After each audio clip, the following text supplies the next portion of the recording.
ദാരിദ്ര്യത്തെ തുടച്ചു നീക്കാൻ ലോകമെമ്പാടും നടക്കുന്ന ഇടപെടലുകൾ മനുഷ്യരാശിക്ക് ഒന്നാകെ വേണ്ടിയാണ്. ജീവിക്കാൻ ഒരു നിവൃത്തിയുമില്ലാതെ ദുരിതത്തിന്റെ പടുകുഴിയിലായവരെ കരകയറ്റാൻ ഭരണകൂടം പ്രതിജ്ഞാബദ്ധവുമാണ്.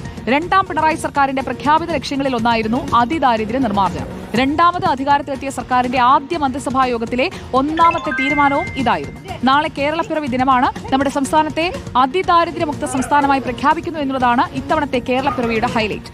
എന്താണ് അതിദാരിദ്ര്യം? എങ്ങനെയാണ് അതിൽ നിന്ന് നമ്മുടെ സംസ്ഥാനം മോചിതമായത്? എന്തൊക്കെയാണ് ഇപ്പോൾ ഉയരുന്ന വിമർശനങ്ങൾ? നമുക്ക് ഓരോന്നായി പരിശോധിക്കാം. ആദ്യം ഇപ്പോൾ ചർച്ച നടക്കുന്നത് ആരാണ് അതിദരിദ്രർ എന്നതിലാണ്. ആരാണ് അതിദരിദ്രർ? ആ ചോദ്യത്തിന്റെ ഉത്തരം ഇതാ ഇവിടെയുണ്ട്.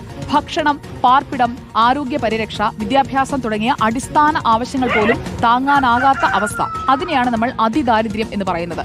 ലോകബാങ്കിന്റെ നിർവചനം അനുസരിച്ച് 180 രൂപയിൽ താഴെ വരുമാനം മാത്രമുള്ളവരാണ് ഈ ശ്രേണിയിൽ വരിക. ഇനി കുടുംബശ്രീ വഴി സർക്കാർ നടത്തിയ വിവരശേഖരണം, സർവേ, ഈ സർവേ ഏതാണ്